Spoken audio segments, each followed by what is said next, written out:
지금부터 첼름 작가의 흐르는 북 소설 수업을 진행하도록 하겠습니다. 전 시간에 말씀드린 것처럼 흐르는 북은 2008년 수능에 기출되었던 작품입니다. 그만큼 중요도가 있는 작품이죠. 자, 오늘 우리가 수업의 목표부터 먼저 확인을 보시겠습니다. 이 작품은 예술과 삶에 대한 인식의 차이로 인한 세대 갈등을 겪고 있는 가족의 모습을 그린 소설입니다.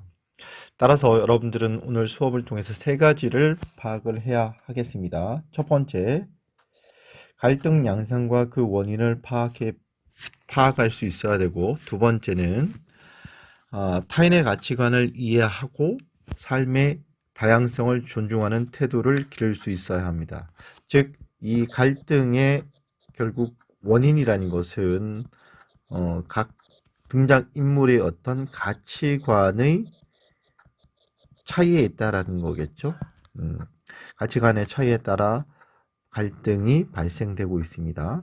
세 번째, 등장인물의 어떤 모습에 비추어서 자신의 행동과 태도를 성찰해보는, 즉 되돌아볼 수 있어야 할 것입니다.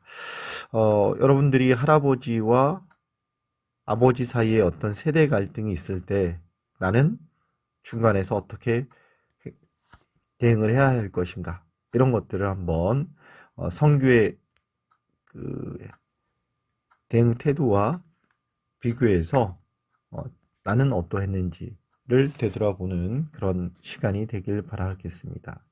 자, 감상 열기입니다. 자, 이 작품은 전통적 가치로 상징되는 북을 둘러싼 세대 간의 갈등을 보여주죠. 나중에 북의 상징성에 대해서는 학습 정리를 통해서 다시 한번 언급을 하겠습니다. 자, 소설 속에 등장하는 인물들의 태도와 가치관을 통해서 세대 간의 화합의 가능성을 생각하며 작품을 감상해 보도록 하겠습니다. 이 작품이 중요한 것은 갈등을 보여주는 데에서 그치지 않고 그 갈등이 어떻게 해결을 될 수 있는지, 그런 화합의 가능성을 제시했다는 측면에서 매우 중요한 문학사적 가치를 인정받아서 수능에 이렇게 출제가 되었던 작품입니다. 자, 이 작품은 단편 소설이면서 세태 소설입니다. 여러분, 세태 소설이라는 것은 그 시대를 반영한다라고 보시면 되겠습니다. 그 시대를 반영하는 소설, 세태 소설이라고 하고요. 이 작품은 비판적 성격이 강합니다. 여기서 주로 비판의 포인트가 되는 인물은 아들이죠. 민대찬이 될 것이고, 물론 민노인 역시도 비판의 대상이 됩니다. 젊은 시절 가정을 버리고 스스로의 어떤 삶인 예인으로서의 삶을 추구했다라는 점에서 민노인도 비판의 대상이 되겠지만, 이 소설에서 작가가 의도하는 주 타겟은 민대찬, 즉 아들이 되겠습니다. 배경은 1986년입니다. 여러분, 이 작품은 1986년에 지어졌던 작품이고요. 이상문학 작품의 수상작이기도 합니다. 자, 시점은 전지적 작가 시점이고요. 시점에 대해서도 다시 한번 알미에 언급을 하겠습니다. 제재는 북이고요. 즉 갈등의 원인이 북입니다. 이 북을 중심으로 해서 할아버지, 아들, 손자 세대의 가치관의 차이점들을 여러분들이 파악하면서 수업을 들어주시면 좋겠습니다. 자, 예술혼 주제에 보겠습니다. 예술혼과 인간의 본원적 삶에 대한 세대 간의 가치관의 차이입니다. 여러분, 세대 간의 가치관의 차이입니다. 여기에는 옳고 그름보다는 다양성을 인정해 주는 것이 더 올바른 태도라고 합니다.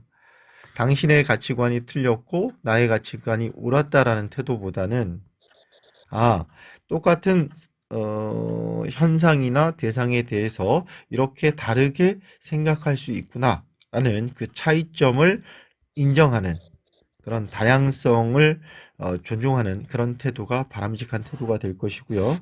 자, 이 작품에서는 세대 간의 갈등 양상을 보여주고요. 여기서 나아가 해결 방안까지 제시했고 또 해결 가능성을 제시했다는 측면에서 중요한 작품으로 보고요. 소설의 그 끝부분까지 여러분이 읽어보셨겠지만 소설의 말미 결말 부분에 해소가 되었다는 부분 제시되지 않았습니다. 그를 통해서 독자에게 생각할 수 있는 그런 여운을 준다라는 점 또 다른 특징이고요. 이런 것을 우리는 소설에서 열린 결말 구조 이렇게 이야기를 하고 있습니다. 필기하시는데 조금 어려움이 있으시죠? 다시 보기를 통해서 교과서에 꼼꼼하게 여러분들 기록하시고 그 기록한 내용은 캡처를 통해서 댓글 기능으로 이렇게 제출해 주시면 고맙겠습니다.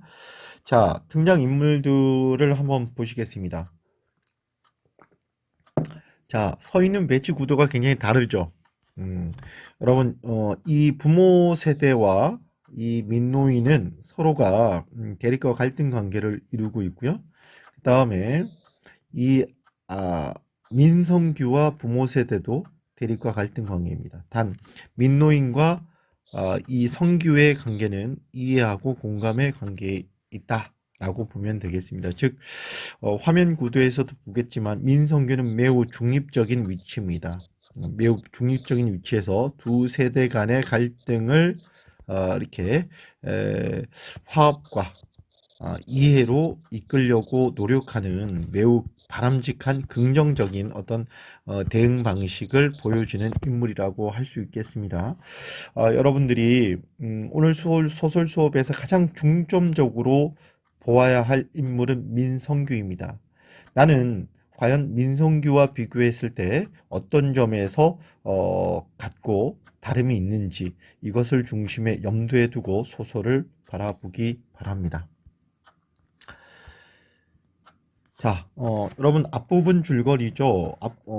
우리가 수능 문제풀이에서도 앞부분 줄거리 굉장히 중요합니다.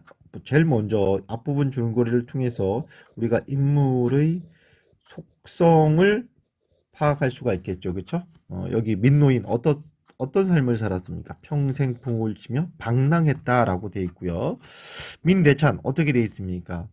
민노인의 아들이지만 즉 가정을 돌보지 않은 아버지 때문에 힘든 시절을 보냈고 그는 신문을 돌려가면서 이렇게 공부를 했던 그런 자수성가형이고 또한 여러분 아버지에 대한 원망 때문에 회복하기 힘든 갈등을 가지고 있는 인물이라는 그런 속성을 줄거리를 통해서 이야기하고 있습니다. 또한 성규는 여기서 중심적으로 여러분들이 주목해야 될 인물 성규는 어떠하느냐 할아버지의 예술적 기질과 삶을 이해해주는 유일한 인물입니다. 이렇게 앞부분 줄거리를 통해서 여러분들이 인물의 속성을 파악을 하고 또한 어떤 사건의 발달 계기를 여러분들이 찾을 수가 있습니다. 이 작품에서도 첫 번째 사건 발달의 계기라고 보면 민대찬의 고향 친구들이 민노인에게 북소리를 청했고 민노인이 그거에 응해서 북을 친 것들이 갈등의 밑바닥에 깔려 있고요. 가장 직접적인 오늘 소설에서 다루는 사건과 갈등의 가장 직접적인 모티프와 계기가 드러나 있습니다. 어떻게 드러나 있죠? 성규가 자신이 다니는 학교에 탈춤 공연에 참여해달라는 제의를 받고 민노인이 고심 끝에 이를 수락한 이것이 오늘 사건의 발달의 근본적인 계기가 되겠습니다. 이처럼 앞부분 줄거리는 여러분들이 인물의 속성과 사건의 발달 계기, 인물 간의 관계 등을 파악할 수 있는 매우 중요한 부분이기 때문에 소설을 읽고 혹은 문제 풀이기 전에 반드시 앞부분 줄거리를 먼저 보고 진행을 해야 됩니다.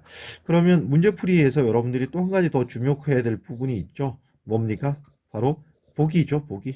보기를 근거로 해서 혹은 보기를 참고해서 작품을 감상하시오. 이런 식으로 문제가 구성이 되기 때문에 여러분들은 소설 작품을 문제풀이할 때는 반드시 보기를 통해서 이 작품의 기본적인 이해를 하시고 그 다음에 앞부분 줄거리에 주목을 해서 문제풀이에 임하셔야 되겠습니다.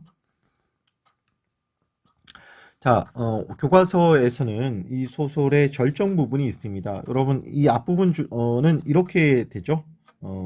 아들의 집에 얹혀 사는 민노인은 결국은 아들의 반대로 해서 집에서는 북을 마음대로 치지 못합니다. 그러던 중에 민노인은 손자의 부탁으로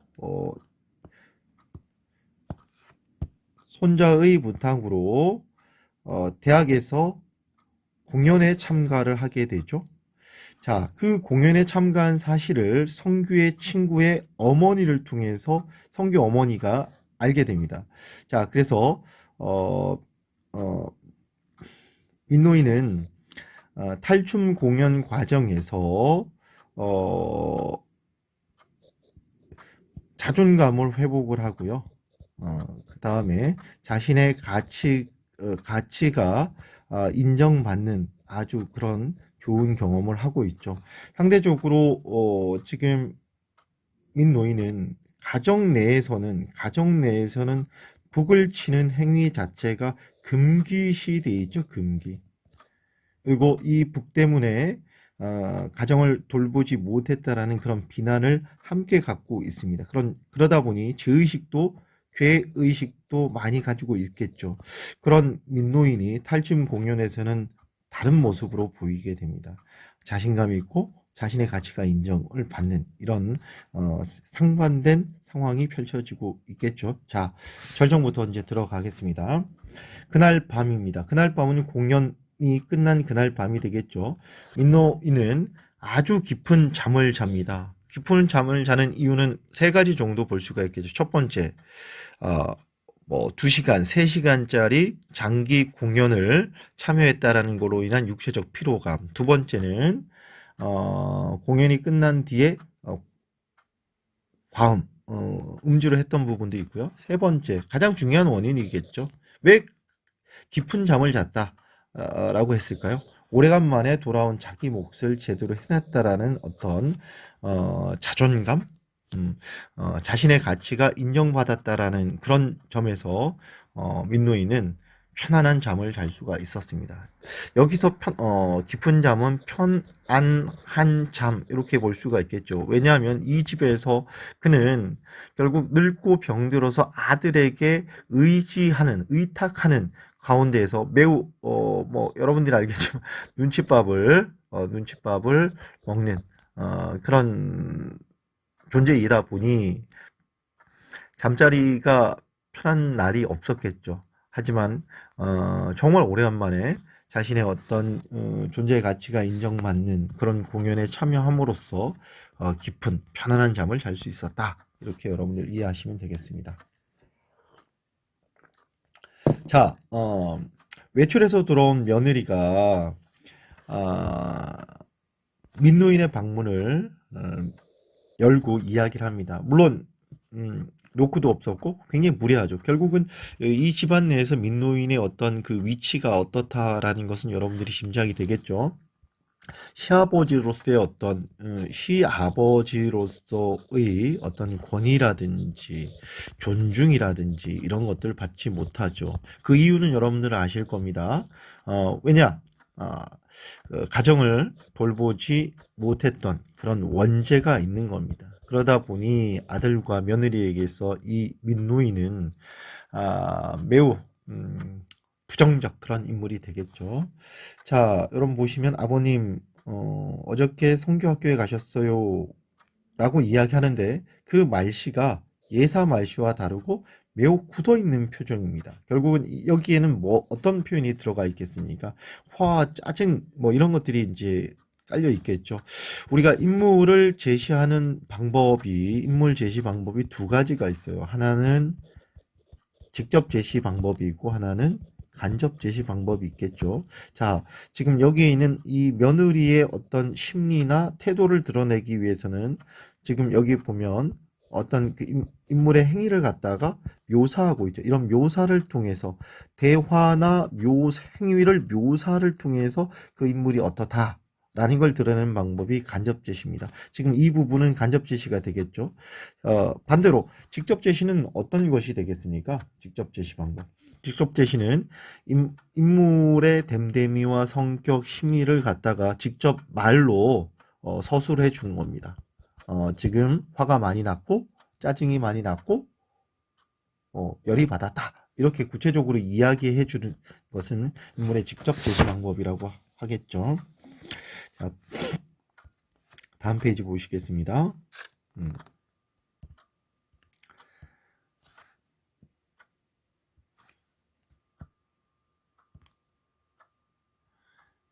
자, 보시면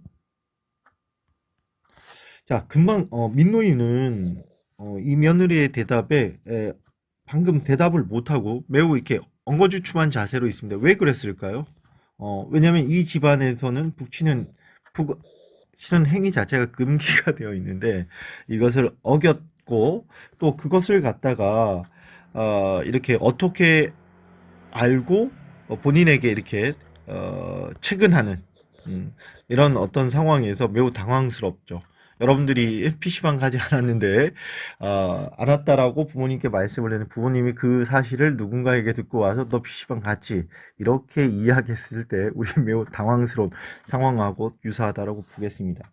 자, 송유서가 묻죠. 북을 치셨다면서요? 이렇게 묻습니다. 결국은 이 북을 치는 행위 자체가 이 가정 내에서 이 자식 내외와 이 민노인 사이에 갈등의 주된 원인은 바로 북입니다. 북. 자식들은 북 치는 걸 결사반대하고 민노인은 북을 치기를 간절히 원하고 있죠. 이런 부분이 갈등의 계기가 되겠고요. 자, 하지만 민노인 역시 이런 며느리의 태도에 대해서 좋을 리가 없겠죠. 첫 번째, 여러분 부하가 즉 화가 났고요. 두 번째는 굉장히 놀랐습니다. 이 사실을 어떻게 알았을까? 이런 놀라움들이 있었고요. 자, 이거에 대해서 며느리의 비난은 계속 이어집니다. 아버님, 북치고 장구치는 게 과연 나이 드신 어른이 할 일인가요? 라고 며느리의 비난이 일어나는 거죠. 결국 북치고 장구치군다는 것은 하나의 어떤 예술 행위로 보는 것이 아니라 아주 쓸데없는 즉 가치 없는 그런 행위라고 이 며느리는 인식을 하고 있는 거죠. 자, 이런 며느리의 비난에 평소와 달리 이 민노인은 여러분 뭐 소설의 줄거리를 봤겠지만 민노인은 이 집안에서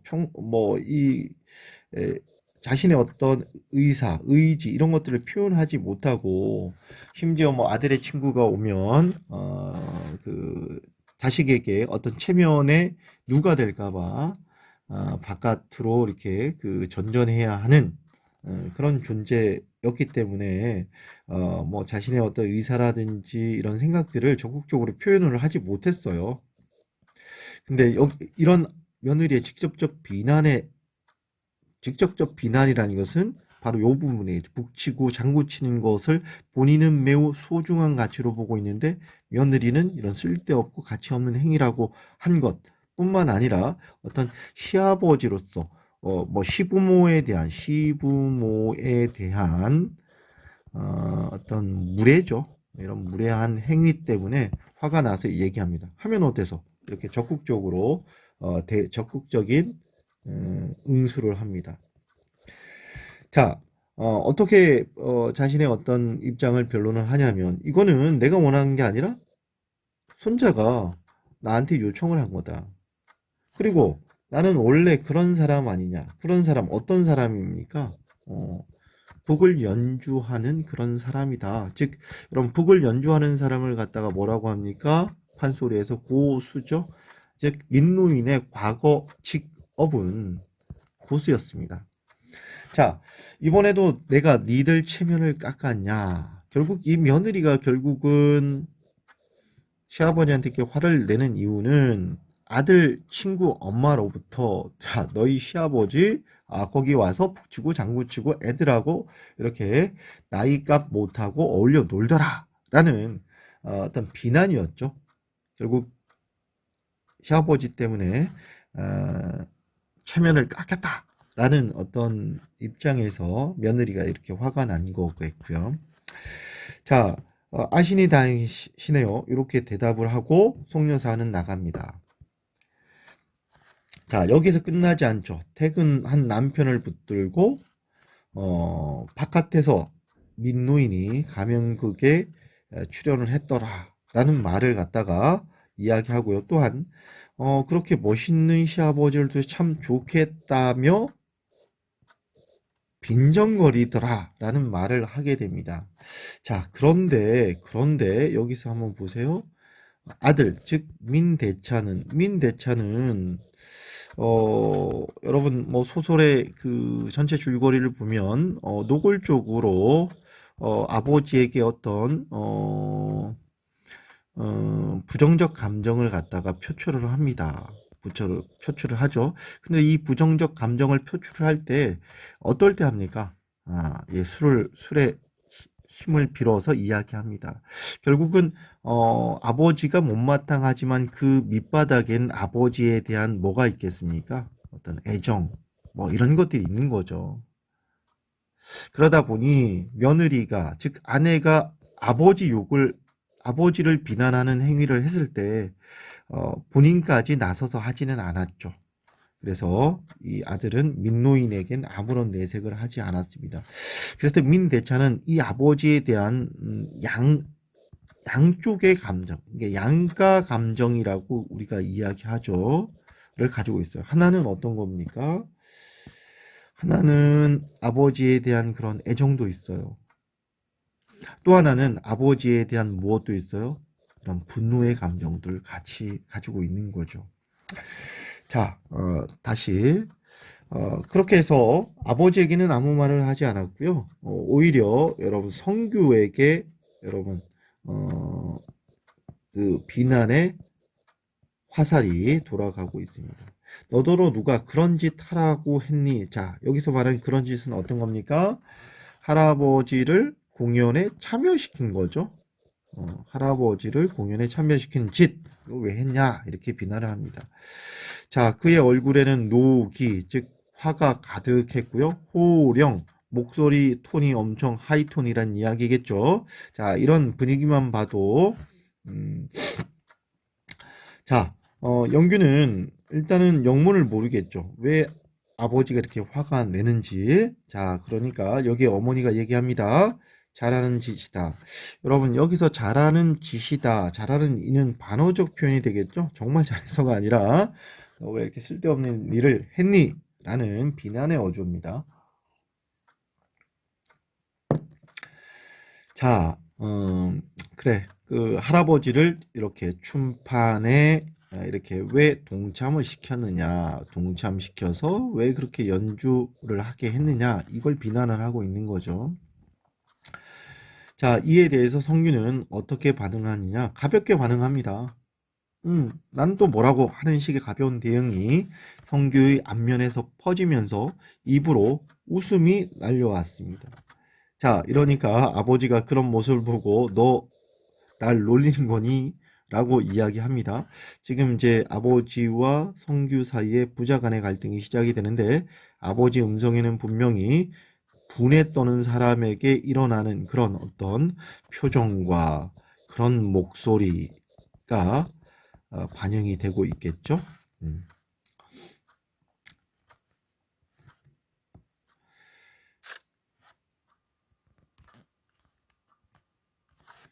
자, 그렇게 아버지의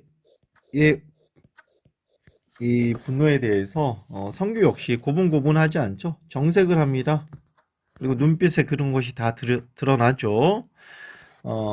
자, 이런 것들을 갖다가 우리가 대화 요소 중에 뭐라고 이야기하냐면 비언어적 태도라고 합니다. 여러분, 그러면 대화를 이루는 구성 요소는 이 대화를 이루는 구성 요소는 비언어적인 부분이 있고 뭐가 있겠습니까? 언어적 부분이 있겠죠. 즉, 이 언어적이라는 것은 말입니다. 그럼 이 비언어적이라는 것은 어떤 거가 되겠어요? 표정, 목소리, 태도, 뭐 이런 것들이 되겠죠. 우리가 의사 전달을 할 때, 이 언어학자들이 분석, 연구한 결과 이 비언어적 태도가 70%를 차지하고 이 언어적 요소가 30% 차지한답니다. 그러니까 아무리 좋은 말도 환한 표정과 목소리로 이야기하면 전달 효과가 떨어지겠죠. 비록 언어 전달 능력은 떨어지지만 따뜻한 표정과 그런 목소리, 진지한 태도로 이야기하면 언어적 효과가 훨씬 높다라는 것을 이야기합니다. 자, 너 지금 웃잖아 이렇게 얘기합니다. 그러니까 성규가 어떻게 하죠? 바로 사과를 하죠. 웃는 게 잘못이라면 사과하겠습니다. 하지만 단호합니다. 자, 어떤 부분에 있어서 할아버지를 그런 자리, 어떤 자리입니까? 이 공연의 자리에 모시게 된 것, 즉 초청을 한 것에 대해서는 나는 떳떳하고 당당하다. 즉 잘못하지 않았다라고 이야기합니다. 그랬더니 아버지가 얘기하죠. 자, 할아버지를 동원한 게 잘한 짓이냐라고 뭐 하고 있어요? 비난하고 있어요. 자, 이런 식으로 가게 되면 부자 간의 대화가 잘 이루어지겠습니까? 그렇지 않겠습니까? 그렇죠? 어, 선생님도 여러분들 학생 지도하면서 그런 반성을 할 때가 많아요. 아이들한테 너 왜 이딴 짓을 하니? 뭐 이런 짓이라는 표현을 쓴다거나 그렇게 쓰거든요. 나중에 되돌아서면 내가 많이 실수를 했구나 이런 생각들을 합니다. 여러분 사람과의 관계에 있어 언어 선택이 굉장히 중요하다는 거 여러분들이 꼭 기억해 주시기 바랍니다. 자, 성규는 이야기합니다. 동원이란 말 씻습니다. 누가 누구를 여러분 동원한다라는 것은 권위자가 즉 상위 계층에 있는 사람이 하위 계층에 있는 사람을 강제적이나 위력에 의해서 움직이는 걸 동원이라고 하죠. 그러니까 성교 입장에서는 할아버지를 내가 그렇게 내가 시키고 오라가라 할 수 있는 그런 존재가 아니다라는 걸 이야기를 하고 있고요. 자, 그건 잘하고 잘못하고의 인식에서는 벗어나는 일입니다. 그것이 뭐가 그것입니까? 할아버지는 재능이 있어요. 그러면 그 재능을 펼칠 수 있는 그 공연에 참여하는 것은 당연한 거지 옳고 그름의 문제가 아니다라는 생각을 하고 있는 겁니다. 예를 들어서 할아버지가 그런 재능이 없어요. 그럼 공연에 참여하는 것은 바람직하지 않은 거가 되겠죠. 근데 이 할아버지의 북장단, 즉 고수로서의 할아버지는 충분한 자격이 되기 때문에 공연에 참여했고 그렇기 때문에 그것은 잘못되지 않았다. 이것이 성규의 논리입니다. 자, 여러분 거기에다가 밑줄을 쳐놔야시겠죠. 누군가가 어떤 일에 합당한 재능, 이 누군가는 누구가 되겠어요? 바로 민노인이 되겠죠. 민노인은 합당한 재능, 즉 고수로서, 즉 장단을 마치는 데 있어서 재능이 있기 때문에 한쪽은 그걸 표현할 기회를 줘요. 즉 표현할 기회를 제공한 사람은 누가 되겠습니까? 성규가 되겠죠. 손자고요. 또 한쪽은 기꺼이 그 기회에 편승해서 즉 참여해야 한다라는 거겠죠. 누가 되겠습니까? 민노인입니다. 이 민노인은 이런 기회가 주어지면 편승해서 일이 잘 되면 즉 일이라는 것은 공연이 되겠죠. 이 공연이 잘 되면 그보다 좋은 일이 어디 있겠습니까? 자, 두 가지가 있는 거죠. 공연자로서의 어떤 자부심도 있는 거고요. 그 다음에 청중들에게는 어떤 공연의 퀄리티가 높아지는 그러니까 모두 윈윈 하는 그런 거란 얘기겠죠. 자, 이렇게 자신의 논리를 이야기하니까 아버지 얘기합니다. 너 이제 보니 참 똑똑하구나. 그래서 일이 잘 됐니? 자, 똑똑하다. 자, 이것도 여러분 뭐가 됩니까? 반어입니다. 즉, 너 말대꾸 또박또박 하는구나. 라는 식의 반어적 표현이겠고요. 자, 그거에 지지 않고 아들은 대성공이었습니다. 이야기합니다. 자, 그럼에도 불구하고 아버지는 이야기합니다. 네가 유혹했어. 즉 할아버지를 동원하고 이용한 거야 라고 여러분 아버지는 이야기합니다. 그랬더니 아들이 그러죠. 뭐라고 그럽니까? 결과는 마찬가지예요. 즉 결과라는 것은 결과는 여기서 말하는 결과는 바로 뒤에 있는 그거를 말합니다. 나는 공연을 통해서 그걸 확인했습니다. 그럽니다. 그것이 바로 무엇일까요? 여러분 메모를 해 놓으시면 되겠습니다. 할아버지의 북에 대한 열정입니다. 자, 그것을 확인했고요. 여기 결과는 마찬가지라는 의미라는 것은 할아버지는 그 공연에 자발적으로 참여를 했든 아니면 강요에 의해, 즉 여기서 말하는 동원에 의해서 했던 그것과 무관하게 결과, 즉 할아버지의 북에 대한 열정은 짱이다. 그것을 확인했습니다. 라고 얘기합니다. 자, 그러니까 아버지가 얘기했죠. 너는 할아버지와 나와의 관계에 대해서, 자, 이 둘의 관계는 어떤 관계일까요? 마이너스 관계죠. 여러분 아버지가 할아버지에 대해서 이렇게 마이너스 감정을 갖는 거 여러분 이해가 되실 겁니다. 가정을 돌보지 않았어요.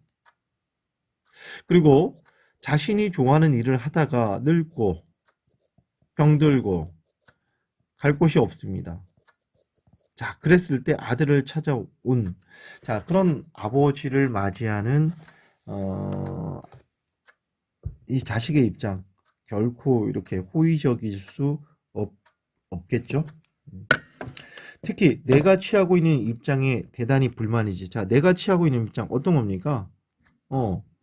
여러분 북 치지 마세요 라는 입장에 대단히 불만이지 라고 얘기하죠. 자, 그럴 것도 없습니다. 그럴 것도 없습니다 라는 것은 어떤 의미일까요? 성규는 그렇습니다. 성규는 아버지의 어떤 가치관과 의사를 존중을 하는 겁니다. 나하고 맞지 않다고 해서 아버지에게 자신의 어떤 가치관과 신념을 강요할 수 없다. 이게 성규의 기본적인 입장입니다. 자, 그러면서 성규는 이야기하죠. 아버지의 할아버지에 대한 처지, 나 이해합니다. 즉, 아버지가 할아버지에 대해서 부정적 태도를 가지고 있는 것 이해합니다. 하지만 그 논리를 그대로 저와 연결시키고 싶지 않습니다. 즉 아버지가 할아버지를 미워하고 부정적으로 생각하니까 아들인 나도 할아버지를 그렇게 증오하고 미워하고 부정해야 한다? 그러고 싶지 않다라고 이야기합니다. 또 그럴 필요도 없다라고 생각합니다. 결국은 성교의 기본적인 마인드는 각자의 가치관과 선택은 그 있는 그대로 뭐 할 뿐이다?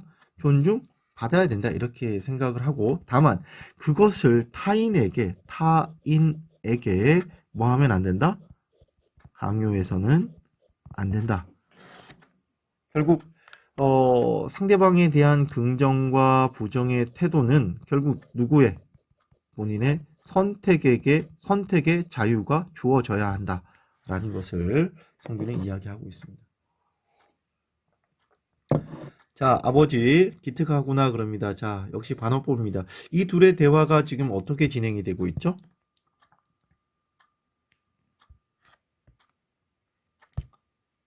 자, 이 둘의 이 대화가 아주 아슬아슬하게 진행이 되는데 결국 좋아 보이진 않습니다. 자, 기특하구나. 자, 너만이라도 할아버지에게 화해 제스처를 보이겠다는 거냐? 자, 지금까지 내 행동을 보면 그런 추측을 가능케 하더구나. 즉,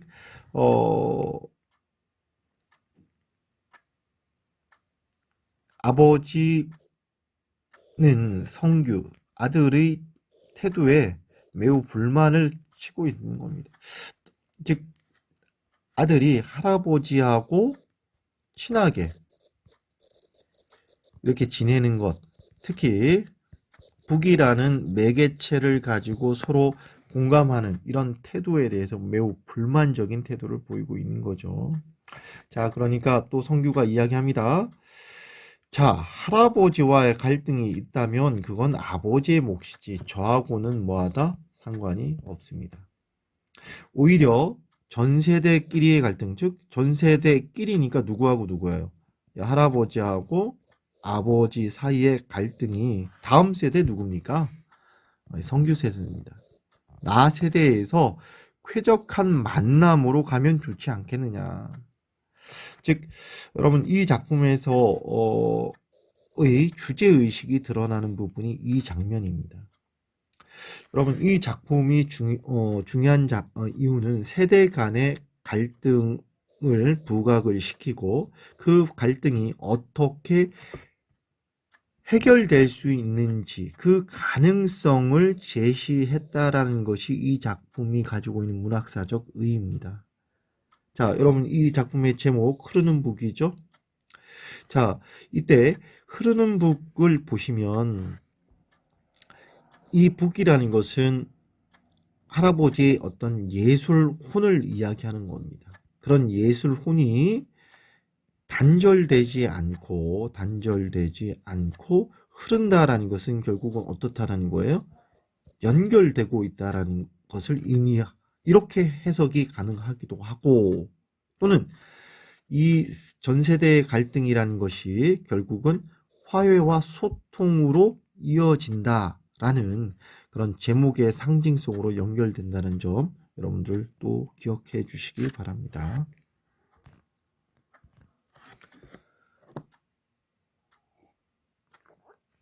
자, 인터넷 강의를 이제 지금 계속 듣다 보니까 여러분들도 힘이 드실 텐데, 음료수나 물 한 잔 갖다 놓고 한 잔 드시면서 함께 또 진행해 보겠습니다. 자, 결국은 쾌적한 만남으로 이어진다는 것은 환영할 만이 있다는 것은 그러니까 갈등에서 이어져서 결국 단절로 끝나는 이거보다는 어떻게 된다? 이게 화해와 어떤 소통으로 이어지는 것이 바로 뭐한 것이다? 바람직한 태도다라고 이야기를 하고 있습니다. 그게 또 역사의 의미 아니겠습니까? 라고 이야기합니다. 여러분 이 역사의 의미 시험 문제에 자주 나오는 부분입니다. 결국은 한 가정 내에서 이 작품은 가정 내에서 세대 간의 갈등이 화해로 끝을 맺듯 이것을 좀 역사적인 의미로 확대를 하게 되면 우리 전 세대에서 어떤 이념의 차이, 자유주의와 공산주의라는 이념의 차이에 의해서 남북 간의 대립이 있었겠죠. 자, 이런 남북 간의 대립과 갈등이 결국은 서로에 대한 이해를 거쳐서 나아가야 할 곳은 통일이다 라고 생각하고 있는 것이 바로 성규입니다. 성규는 1980년대에 이 청년들이 가지고 있는 생각을 대변하는 매우 전형적 인물입니다. 여러분 전형적 인물 기억나시죠? 반대말은 상대 개념어는 개성적 인물입니다. 그죠? 그래서 전형적 인물이란 것은 그 시대를 대표하는 그런 사고와 가치관을 지닌 인물입니다. 그러니까 1980년대 대학생들은 바로 이러했습니다.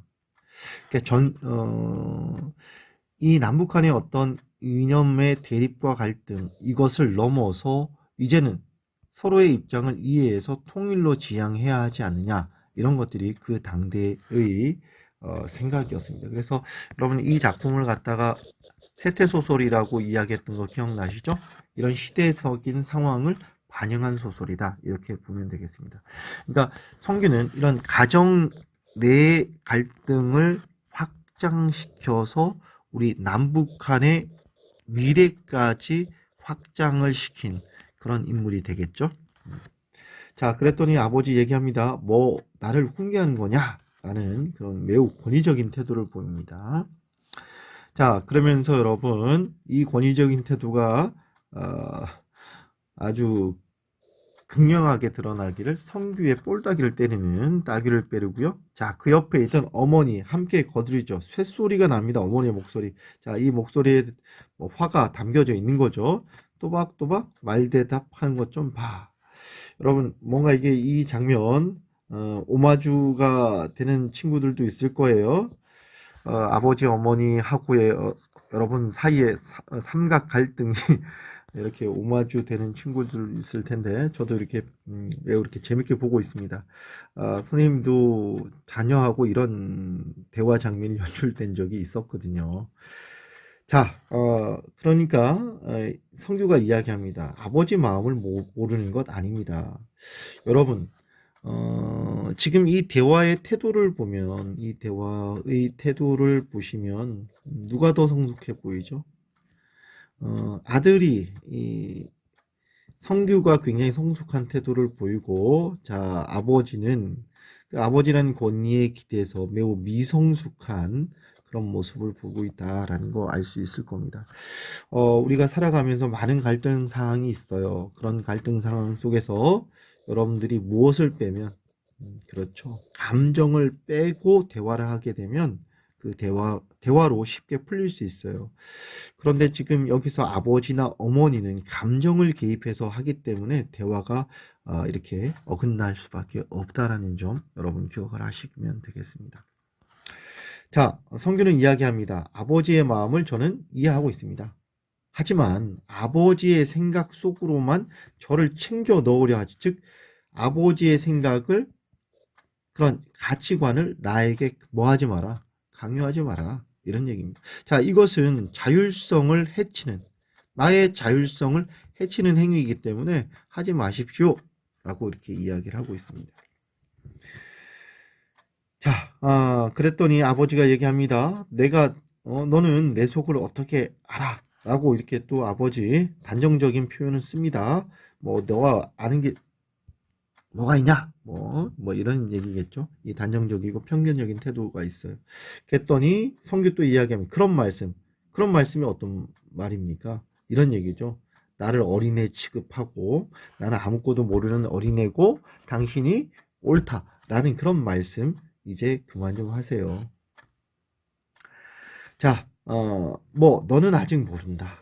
너도 내 나이 되어 봐라. 이런 말 하지 말라는 얘기입니다. 뭐 요즘 이런 말 하면 이제 뭐라고 합니까? 꼰대 이렇게 얘기하죠. 내가 너만 할 때 뭐 이런 말들. 선생님도 아버지다 보니 이런 이제 주변에서의 어떤 충고를 많이 들었습니다. 그래서 선생님도 이런 말 안 하려고 노력을 하고 있는데 80년대 아버지들은 좀 그렇지 않았습니다. 자, 그때 가서 그 뜻을 알릴지언정 지금부터는 제 사고와 행동을 포기하고 싶지 않습니다. 이게 성규의 생각입니다. 여러분, 성규는 어떤 가치관과 신념이 굉장히 뚜렷하죠? 그래서 여러분, 이 1980년대 대학생들은 기존의 어떤 권위에 저항하는 이런 모습들이 많이 보였어요. 어떤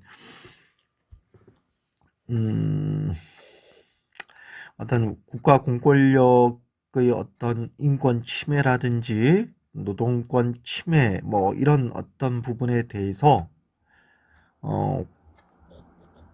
순종과 순응을 요구를 하죠. 누구는 기성세대들은 즉 민대창과 같은 아버지는 그냥 순종과 순응을 요구를 하지만 이 신세대, 즉 성규를 비롯한 신세대들은 그런 권위에 저항하는 그런 양상을 보이게 되었습니다. 자, 저는 할아버지를 모임에 초청한 사실을 후회하지 않을 뿐더러 오히려 어떻게 생각한다? 옳다고 생각합니다. 왜 그랬을까요? 왜 옳았다?